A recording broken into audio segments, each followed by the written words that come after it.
Hey there, Grumpy Old Fart here. Due to YouTube's changing quote-unquote community standards, I created a channel called Grumpy Old Fart over on Rumble, a free speech alternative to YouTube. You can see all of my stuff over there, including my political and social commentary, as well as my current events videos. The links to my YouTube and Rumble channels, as well as links to let you order my books, are in the description of this video. If you enjoy my content, please like, share, subscribe, and comment. I welcome your comments, even if you disagree with me. Now, on with the video. Hey there, Grumpy Old Fart here. I'm doing a UFO encounter video. This one took place in Unchon, North Korea, 1951. It took place right after the start of the Korean conflict. There was a U.S. carrier in Unchon port. They had received intelligence of a North Korean truck convoy moving through a valley nearby. The carrier launched 3 attack planes to eliminate the convoy. Each plane had a pilot and a radar operator gunner, and as the sun was coming up, they spotted their target. Cool. The planes moved in to hit the truck convoy, but were intercepted by 2 large UFOs. The UFOs were 700 feet in diameter and coming at them at incredible speeds. The crewmen estimated that the craft were traveling at 1,200 miles an hour. Nowadays, that's not so bad. Back then, it was, oh my God, terrifying. Especially when you see ships that you don't recognize. Circular ships, saucer types. And they're traveling at 1,200 miles an hour. Which is faster than you can go.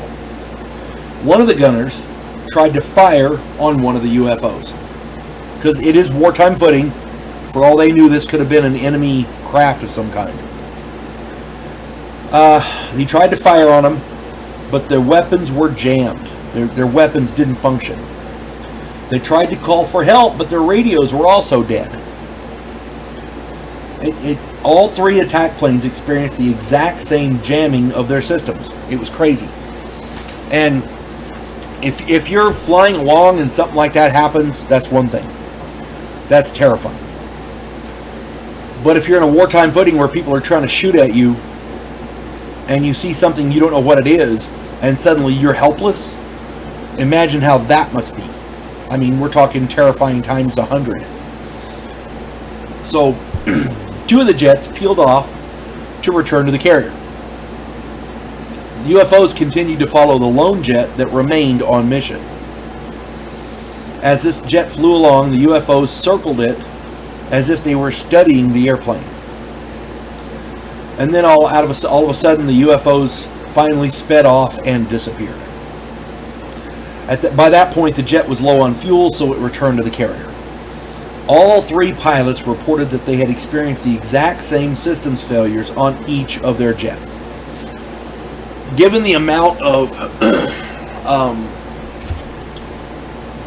maintenance that's done on these jets, you say what you want about the Navy, but they know how to maintain their aircraft and their equipment. They're good people. They're competent. They're qualified.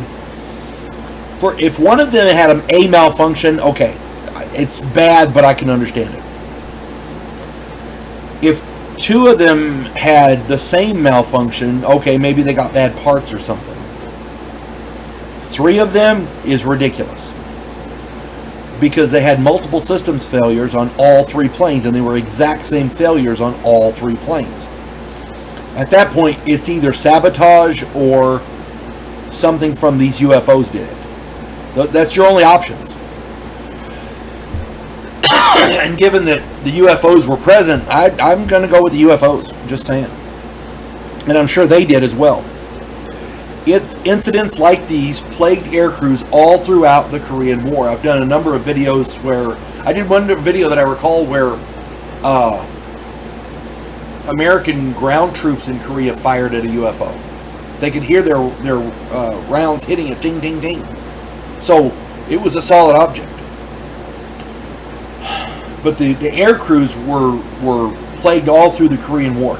In March of 1952, the Washington Post published an article confirming that the Pentagon knew of more than 24 flying saucer incidents over North Korea. The Washington Post had documentation and radar reports from personnel involved. So this wasn't, oh look, it's all light in the sky. This was, we've got the documentation, we've got the radar information, all the people there. I mean, really, really well investigated.